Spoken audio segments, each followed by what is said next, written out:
예, 안녕하십니까. 이제 법무법인 LKB 평산의 정원도 변호사입니다. 제가 작년 9월 달에 변호사로 이제 업무를 시작했는데, 그렇게 제가 이 중대재해처벌법 사실 변호를 그렇게 많이 해보지는 않았습니다. 근데 사실 어떻게 보면 전직 그 산업재해 중대재해 이제 수사 부서에 있었던 이제 검사로서 의견이 오늘 제 강연 속에 많이 더 녹아 있을 가능성이 많겠습니다. 그래서 감안해 주시고 좀 들어주시기 바랍니다. 우리나라에서 이제 중대산업재해법이 생기기 전에는 산업안전보건법이 이제 산업재해를 주로 이제 그 관련했죠. 이 산업재해 관련 수사를 했던 부서가 그 검찰에서는 공안부 공공수사부였습니다. 그리고 22년도에 이제 중대재해법이 생기고 나서부터는 이 분야도 전담하게 됐죠. 물론 가장 큰 1차 수사는 이제 오늘 여기 오셨지만 노동부 중대산업재해 수사과에서 주로 수사를 하시고 검찰도 관여를 하는데, 뭐 22년도에 법이 이제 시행되고 와서부터 아주 처음에는 혼선이 있었고 두려워했지만 몇 년간 지나면서 조금 더 안정화되고 법에 대한 해석론도 어느 정도 정리가 되고 가고 있는 것 같습니다.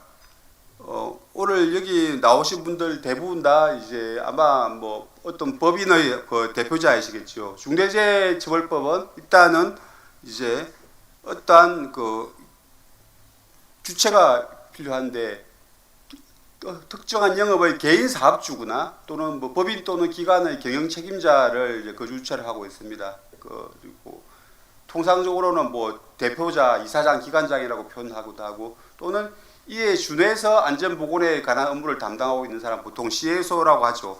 요즘에 이 중대재해처벌법 이제 시행 이후에 많은 그 회사에서 CSO를 이제 많이 두고 있는데, CSO를 뒀지만도 실제로 이렇게 뭐 이에 준해서 안전보건에 관한 업무를 담당하고 있는 사람으로 인정받은 경우도 있고 인정받지 못한 경우도 있습니다.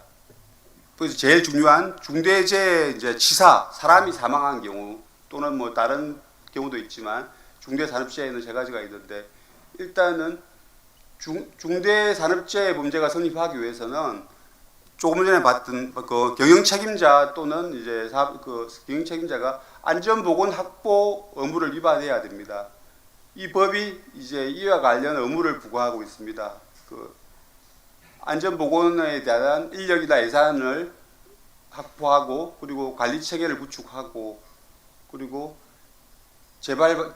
재해가 한번 발생했으면 또다시 발생하지 않을 대책을 마련하고, 그리고 뭐 행정기관이 시정을 요구했으면 그에 대한 또 조치를 하고, 그리고 관계 법령이 또 어떻게 안전을 위한 의무를 부과하고 있으면 그걸 이행했다.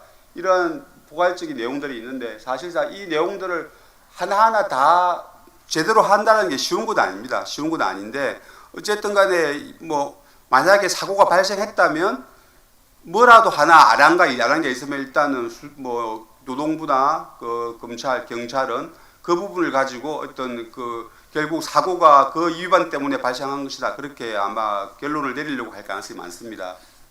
그렇기 때문에 항상 이 업무를 이행했다는 그런 근거를 남겨둬야 되고, 뭐 단지 그냥 서류상 형식적으로 했다고만 해가 인정받는 것이 아니라 실질적으로 일단 이런 업무를 이행했다는 게 인정되어야만 이제 됩니다. 그리고 어떤 경우가 중대산업재해냐면 통상 말하는 이제 사망자가 뭐 한 명이 발생하는 경우가 중대산업재해겠죠. 근데 그 외에도 뭐 법은 동일 사고로 6개월 이상 치료가 요하는 부상자가 2명 이상 발생하는 경우, 그리고 동일한 유해 요인으로 직업성 질병자가 1년 이내에 3명 이상 발생하는 경우도 중대산업재해로 보고 있습니다. 근데 또 중요한 것은 이제 사고가 발생했는데 그 사고가 있었고 또 어떤 이제 경영 책임자의 안전보건 확보 의무 위반이 있었다고 하더라도 그 두 개 사이에 인과관계가 있어야 됩니다. 설사 위반이 있었다 하더라도 사망이란 결과하고 인과관계가 없다면 일단은 처벌이 되지 않는 걸로 보고 있습니다. 이 인과관계를 하면 안전보건 확보 의무에 따른 조치를 이행했다면 결과가 발생하지 않았을 것이다. 그러한 이제 인과관계를 말하고 있습니다. 그리고 일반적으로 사람이 사망한 것에 대해서는 대부분 다 가실범으로 보지만, 이 중대산업재해법은 이제 이거는 고의범으로 보고 있습니다. 안전보건 안전보건 확보 업무를 위반한다는 데 대한 고의가 있어야 된다는 겁니다. 내가 실제로 내가 해야 될 일을 안 하고 있다는 것을 명확하게 인식하면서 고의적으로 안 한다. 그런 것까지 요구된다는 것이고, 그리고 뭐 이 정도 위반했을 때 이러한 이제 그 사고가 발생할 수 있다는 애견 가능성까지도 있어야 된다는 게 이제 일단은 그 법적인 요건입니다. 중대재해가 발생했을 경우에는 수사는 이원적으로 진행됩니다.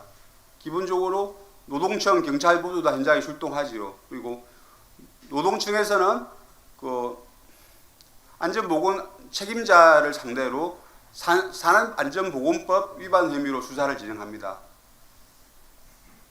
수사를 해서 이제 검찰에 송치를 하겠다 말겠다 건의를 하고, 그 외에 이제 그 경영 책임자의 안전보고 확보 의무 위반, 그러니까 중대재해처벌법 위반 혐의에 대해서 내사를 진행합니다. 진행해서 이제 어느 정도 내사를 하고 나서 내사해 보니까 이제 중대재해처벌법 위반까지 경영 책임자까지의 책임까지 물기 어렵다고 보면 내사 종결을 하고, 만약에 혐의가 있다고 보면 입건을 해서 검찰의 지휘를 받아서 이제 송치를 하게 됩니다. 뭐 검찰에서는 둘 다 송치 받았다 하더라도 다시 보완 좀 더 하자고 말할 수도 있고, 그리고 그와 별도로 사람이 사망했기 때문에 경찰은 별도로 그 형법상의 업무상 과실치사 혐의로 수사를 합니다.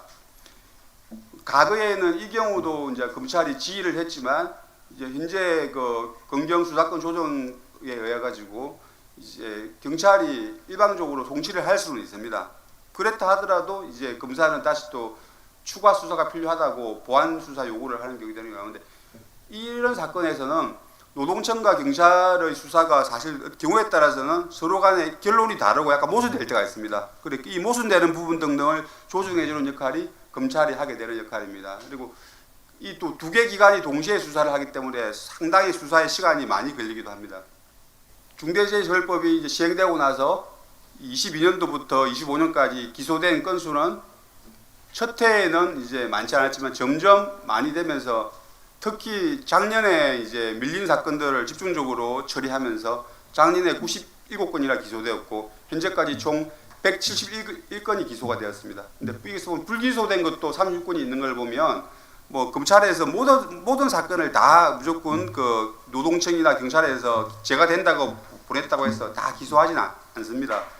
뭐 상당한 시간은 걸리지만 뭐 추가 조사를 이후에 판단을 하고 있습니다. 보통 일반적으로 원청과 하청의 기소 비율이 약간 45대 55 정도 되고 있습니다. 그 이제 그 재해가 발생한 그 업체의 이제 관계자분들께서 이제 뭐 호소하시는 것들이 너무 시간이 걸린다.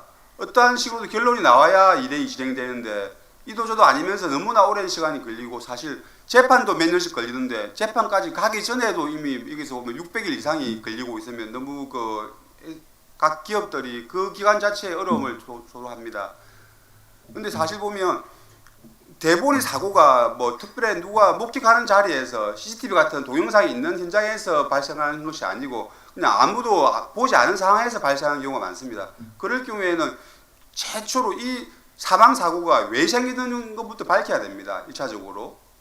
근데 그걸 밝히는 자체가 사실상 쉬운 일은 아닙니다. 그 왜 일단은 사망했는가, 누구의 의무 위반 여부를 떠나기 전에 어떤 경위로 사망했는가. 만약에 어떤 바닥에 누군가가 죽어 있다면 그 사람이 뭐 떨어져 죽었는지 그냥 자기의 어떤 질병으로 죽었는지 그런 것도 알 수가 없기 때문에 그런 거를 먼저 밝히는 자체가 너무나 많은 시간이 걸립니다. 그리고 이제 수사를 진행되면 그 과거에 산업안전보건법 사건 때는 그 최고 경영 책임자까지 책임을 물지 않기 때문에 현장 책임자의 책임이기 때문에 그렇게까지 뭐 여러 압수수색을 많이 하고 수사를 많이 할 필요는 없었습니다. 근데 이제는 과연 최고 경영 책임자까지 책임이 있냐 없냐를 논하기 때문에 회사의 그 모든 자료들을 다 압수해야 될 정도로 너무 강법위한 압수수색을 하고, 그리고 여러 명들이 회사 뭐 여러 관계자들이 뭐 대표이사 이부터 여러 모든 단계의 관계자들이 가서 조사를 받게 됩니다.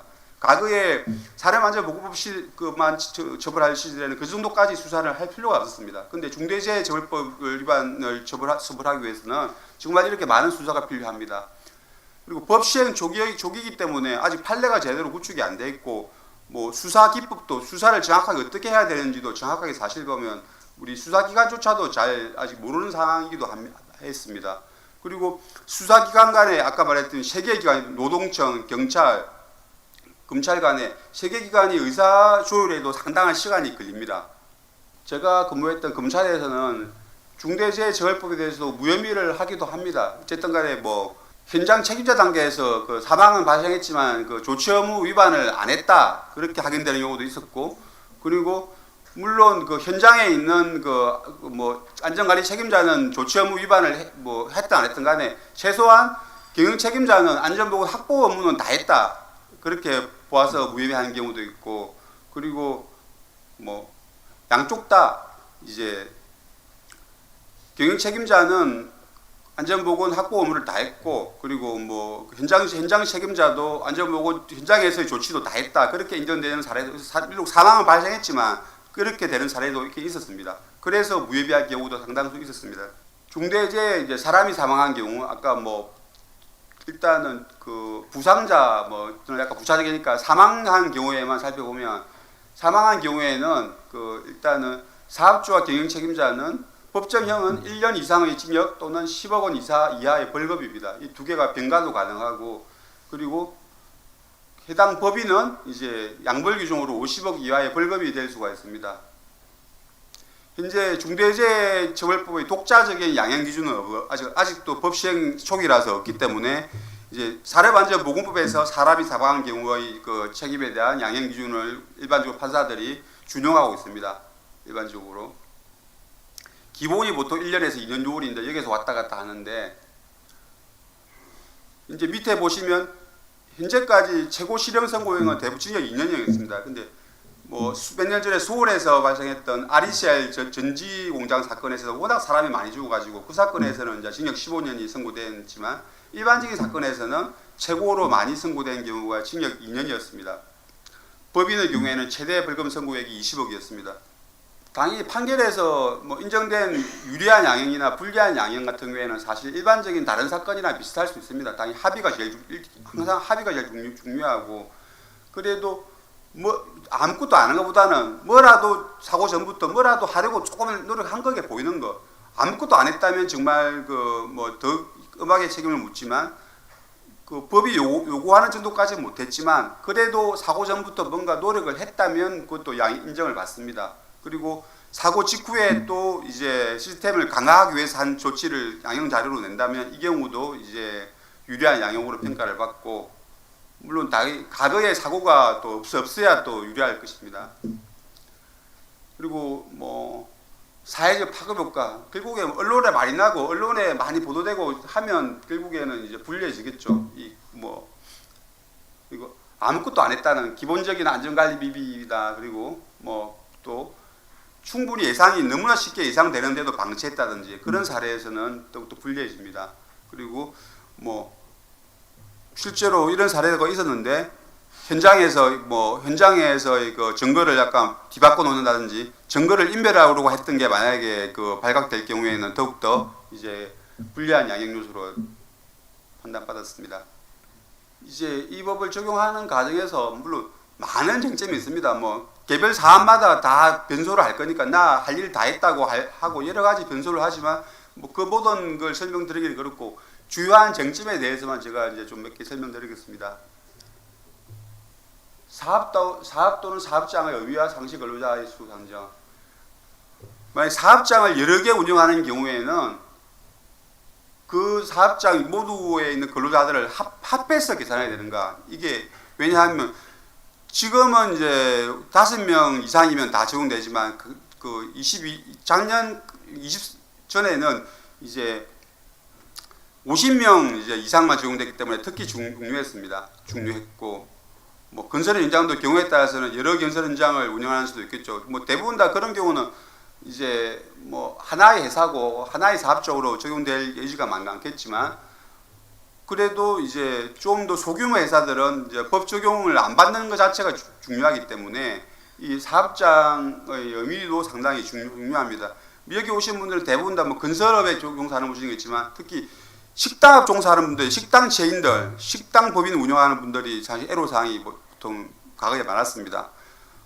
어떤 식당 프랜차이즈 직영하는 식당들을 운영하는 회사들은 각 식당에 전국에 수십 개의 식당이 있는데 간혹 그 식당에서 간혹 뭐 조그만 뭐 사다리 공사 같은 거 하다가도 사고가 납니다. 근데 그 식당 자체에는 인원이 많지 않은데도 결국에 그 회사 전국적으로 보면 너무나 그 인원이 많기 때문에 그 이게 중대재해처벌법 적용 대상이다 해서 처벌을 받은 사례들이 상당히 있습니다.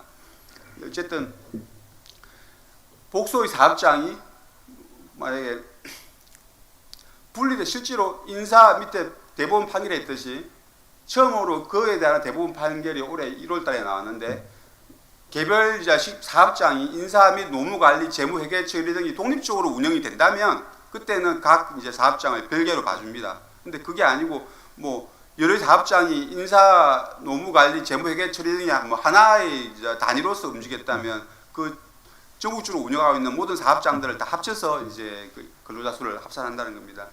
그룹 단위의 회사나 또는 뭐 또 큰 기업에서 대표이사가 워낙 바쁘셔가지고 따로 CSO 같은 경우를 이제 둘 경우에 그럴 경우에 이제 그 대표이사가 경영 책임자가 안 될 수 있는가? 기본적으로는 항상 대표이사가 경영 책임자입니다. 대표이사 자체가 회사를 대표하고 회사의 모든 주요 안건을 그 회사를 결정한다는 의미가 대표이사이기 때문에 기본적으로는 대표이사가 이제 경영 책임자인데 경우에 따라서는 이제 대표이사가 자기 밑에 CSO를 둔 경우에 CSO를 경영 책임자로 보고 CEO를 이제 그 무죄를 선고하는 사례도 있다는 겁니다. 작년 12월 선고인데 이제 뭐 검찰에서는 이제 CSO가 있었지만 사실상 CSO는 결정권이었고 대부분 모든 결정을 이제 그 CEO가 했다. 그렇게 보고 CSO를 뒀음에도 불구하고 이제 검찰에서는 이게 CEO를 기소했습니다. 기소했는데 근데 법원의 판단은 달랐습니다. 법원이 살펴보니까 회사가 안전보건 업무를 별도 조직으로 이관을 하고 그 책임자를 CSO로 세워서 실질적인 정결권과 최종 의사 결정권을 부여한 이상 CEO가 아닌 CSO가 경영 책임자다. 그러니까 어쨌든 간에 실질적인 그냥 형식적으로만 준 게 아니라 CSO라는 이름만 만드는 건 아니라 정말 실제로 뭔가 그 서류상 여러 형식적으로도 CSO가 제대로 모든 안전에 관한 결정은 다 했다라고 보일 정도로 그 근거가 남아 있어야 된다는 거예요. 이게 이 사례에서 법원에서는 이와 같은 근거가 남아 있다 보고 무죄를 선고했습니다. 그룹 회장을 경영 책임자로 볼 수 없다 보고 무죄 선고한 사례. 이 사례는 뭐 우리나라 그 중대재해 1호 사례죠. 3표 사례인데 그 경우에서는 이제 워낙 이제 그 3표 그룹 회장의 그립이 세다 보니까 기본적으로 수사를 해서 의정부에서는 그 개별 기업의 이제 그룹 산하의 대표이사가 있음에도 불구하고 그룹 회장이 이제 실질적인 경영 책임자다라는 그러한 근거를 들면서 그룹 회장을 기소했습니다. 기소했지만 몇 년간의 재판 끝에 법원에서는 대표이사가 아닌 특정 임원을 경영 책임자로 인정하려면 그룹 차원의 보고를 받고 회의에 참석했다는 사정만 가지고는 물론 당연히 회사를 돌아다니면서 보고를 받았습니다. 보고를 받았지만 그와 같은 보고는 거의 그냥 통상적인 보고고 뭐 실질적으로 그 어떤 CEO가 자기가 법률상 요구받고 있는 의무를 이행하는 것이 불가능할 정도로 보고받은 건 아니다. 그는 이제 뭐 의례적인 보고지 이 안전관리에 대한 실질적인 보고를 받은 것이 아니다고 법원은 판단하고 이 경우에도 그 경영 책임자로 기소된 그룹 회장에 대해서 무죄를 선고된 사례가 있습니다. 판결 내에다 여러 가지 이제 이론을 통해서 이제 CEO, 만약 일반적인 회사에서 CEO가 아니라 CSO가 경영 책임자로 인정받기 위한 조건을 한번 정리해 보면 일단은 뭐 보면 안전보건을 전담할 독립된 CSO 주도의 별도 조직이 구성돼야 되는 건 맞습니다. 구성은 형식적으로 구성이 돼야 되고 구성되고 나서도 실질적으로 각 현장의 그냥 실무적인 의견들을 취합하는 정도가 아니라 그 조직 자체가 회사 전반의 위험을 실질적으로 점검을 하고 그리고 시정 요구를 실제로 해서 관찰할 수 있는 정도의 권한은 부여돼야 된다는 거고 근로자 수 500명 이상 또는 시공력 200위 이내의 건설 사업자는 안전보건 업무 총괄 관리 전담 조직을 이제 두도록 법이 규정하고 있습니다. 이 조직을 CSO의 집행 조직으로 CSO는 이사라면 이 조직은 뭐 이제 부장 이하의 조직이겠죠. 이 조직을 CSO의 집행 조직으로 두고 그 책임자는 CSO를 보조하면서 CSO의 업무 지시를 받아 집행하는 임직원으로 임명하는 것이 맞다. 그리고 재해 예방에 필요한 인력시설 장비 예산, 유해 위험 개선 예산, 전문 인력 충원과 재배치 권한이 CSO의 실질적 판단 아래서 움직여야 된다. 그리고 유해 위험 요인 확인 및 개선, 반기 1회 점검, 협력업체 안전역량 평가, 안전교육 이행 점검, 법령 위반 시 지정 요구, 중대산업재해 급박한 위험 시 좌갑 중지 조치를 CSO가 실질적으로 결정을 해야 된다.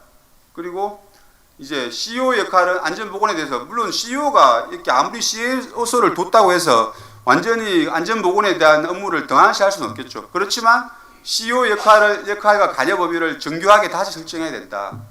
CEO는 안전보건 목표와 경영 방침까지만 수립하고 적절한 CSO를 선임해서 필요한 자원과 지위를 보장하고, 그리고 정기적으로 보고받는 역할까지만 하고, 개별 현장의 위험 판단과 구체적 안전 조치의 최종 결정권은 CSO에게 부여하고 자기는 보유하지 않는 것이 맞다는 겁니다. 물론 회사에 대한 걱정이 있으면 뭐 이러지 않을 수도 있겠죠. 모든 걸 대표이사가 다 챙길 수도 있겠죠. 근데 모든 걸 대표이사가 챙겼다가 나중에 실제로 사고 발생하면 그 책임까지도 대표이사가 이제 형사 책임도 져야 될 수가 있다는 겁니다. 그룹 회장이 경영 책임자로 인정받지 않기 위한 조건을 보면, 이제 개별 기업의 CEO에게 회사 단위의 안전보건 확보 업무를 실제 이행할 권한과 책임을 명확히 부여해야 된다. 그리고 안전보건 목표 수립, 전담 조직 운영, 예산 확보, 전문 인력 배치, 위험 요인 개선, 협력업체 심사, 중대재해 대응 체계 마련 같은 회사 차원의 의사결정은 CEO 또는 적법하게 권한을 이관받은 CSO 체계 안에서 이루어져야 된다. 회장은 그룹 전체의 경영 방향, 투자, 계열사 성과 관리 같은 상위 차원의 역할에 머물러야 된다. 하여튼 뭐 작업 중지 해제 등의 협력업체 선정이나 작업 중지 해제 등에 직접 관여해서는 안 된다. 그리고 안전보건 업무에 대한 관여는 그룹 차원의 일반 현황과 리스크 관리 수준에 머물러야 된다. 이게 아마 그 현재까지도 판례나 등등 이론에 의하면 이 정도로 하면 이제 사고가 발생했을 때 조금은 그 면책되고 안전하지 않을까 싶습니다. 일반적으로 뭐 하청에서 사고가 발생하면 원청도 당연히 처벌된다는 게 일반적인 인식입니다. 그러니까 하청의 책임이 인정되면 원청의 책임도 당연히 인정되는가? 중대재해법은 원청에게 하청 근로자 보호 의무를 분명히 부과하고 있습니다. 그런데 그래서 통상 하청 근로자에 대한 산업재해 발생 시 수사기관은 공사 현장을 지배 관리하는 원청의 책임에 맞춰서 수사를 진행합니다. 원청이 수사 대상이 안 되는 경우는 없습니다. 그러니까 원청과 하청 관계들이 함께 기소되고 원청과 하청의 안전 업무가 사실상 동일한 것처럼 취급되어서 하청이 처벌되면 원청도 당연히 처벌되어야 한다는 인식과 관행이 존재합니다. 실제로 법원은 일반적으로 원청과 하청 모두 다 처벌되는데 그게 당연한 결론은 아닙니다. 사실 그렇게 했을 뿐이 실제로 원청과 하청의 그 의무도 다르고 뭐 또 요구되는 수준도 다르기 때문에 실제로는 다르게 돼야 되는데, 근데 그동안의 관행을 보면 사실 거의 동일한 책임이 있는 것 정도로 처벌을 받아왔습니다. 근데 중대재해처벌법에서 동일할 거라고 보이지는데 관행이 있는데 실제로 이제 법원에서의 이제 판단은 그 분명히 두 원청과 하청의 책임은 다르다. 그래서 중대재해처벌법 위반으로 기소된 원청 대표이사에게 무죄를 선고한 사례가 있습니다. 이 사고는 좀 특이한 사고였는데 하청 근로자들이 공사 시방소와 안전관리 계획서에 따라서 이제 작업을 하지 않았던 것인데, 원청의 현장 소장이 잘못된 방식의 작업을 지시하거나 방치한 사실이 없으며 위험성 평가도 실시했기 때문에 이런 경우에는 이제 뭐 다른 부분에 있어서 원청 대표이사의 뭔가 안전보건 확보 의무 위반이 일부 있었다고 하더라도 의무 위반과 사고 발생 사이에는 인과관계가 없고 예견 가능성도 없다고 판단해가지고 뭐 하청의 그 대표에게는 책임이 인정되는 경우도 원청 대표이사에게는 책임이 부정된 중대재해처벌법 사례가 다수 있습니다.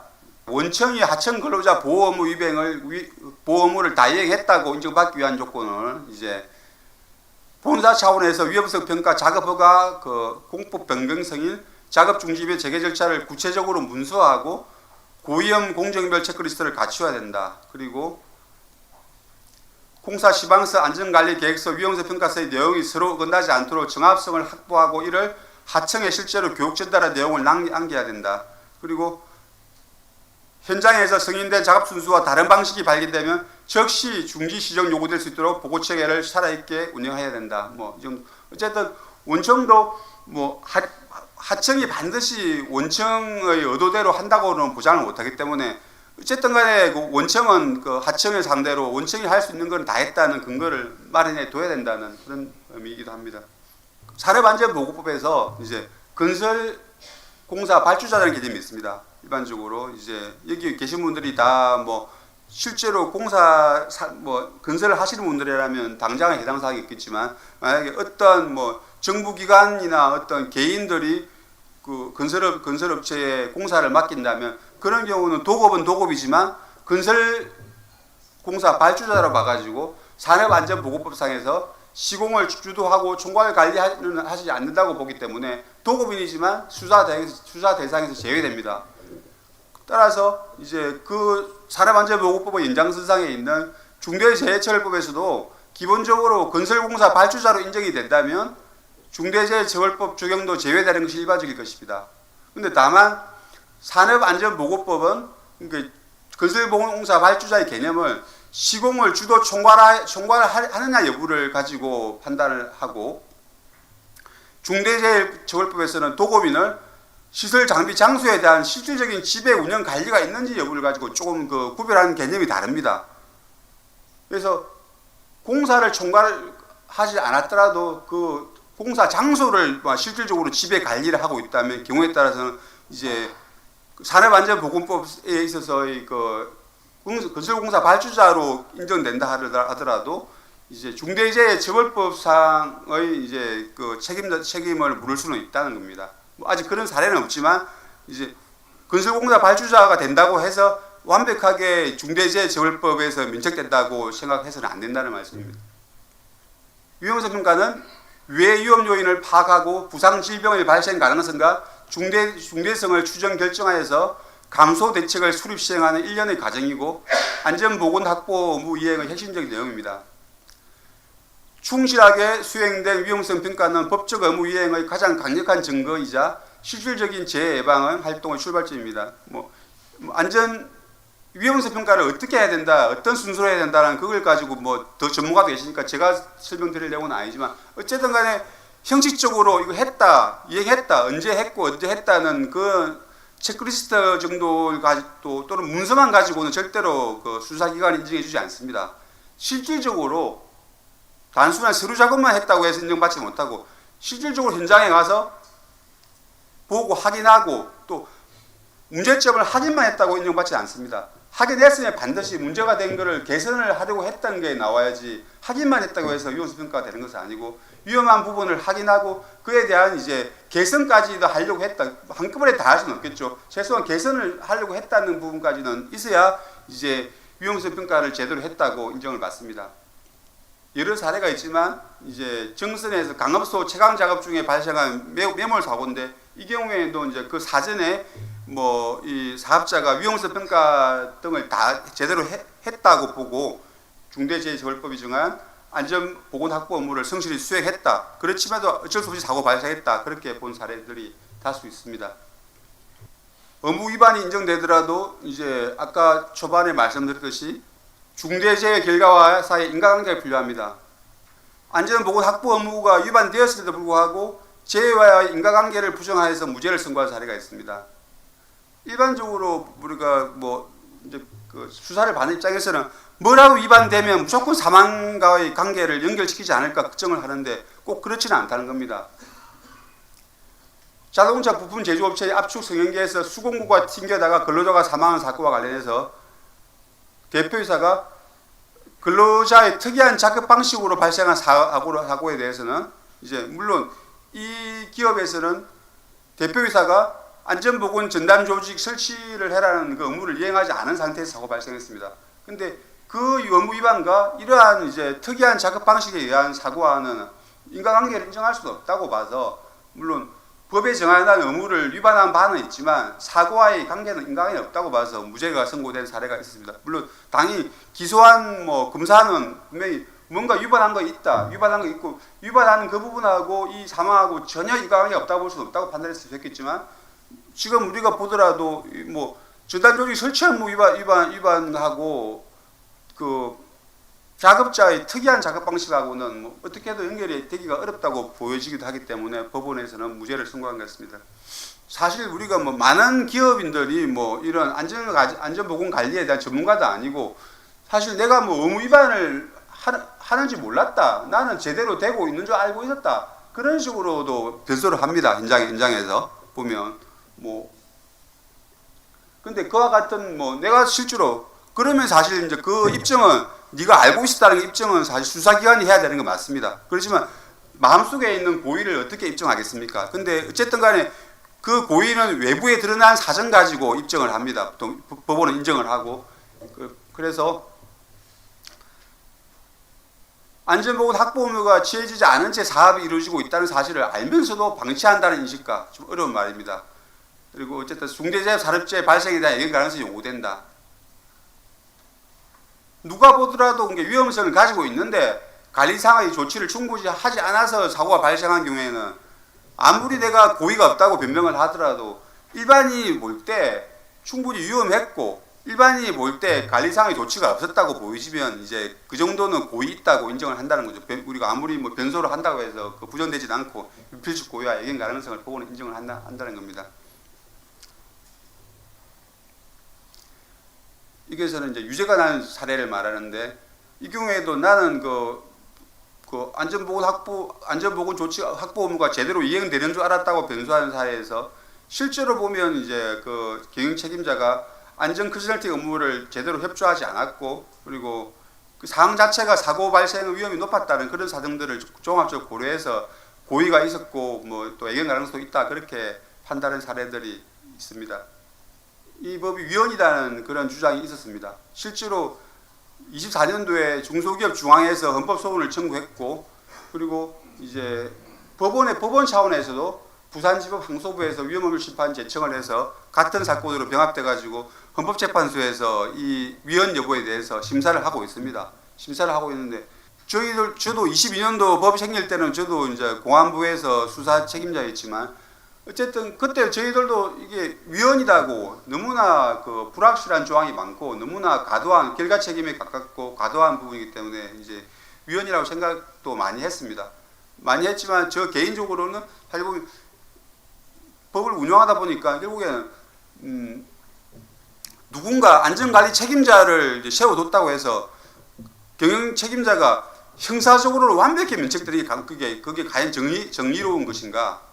아무것도 안 해도 사실 과거에는 중대재해처벌법이 생기기 전에는 누군가 안전관리 이제 책임자만 세워놓으면 최소한 그 뭐 실질 경영자는 민사적으로 배상 의무는 있을지 모르지만 어떤 사고가 발생하더라도 형사적으로 그 입건되거나 처벌받을 위험은 없었습니다.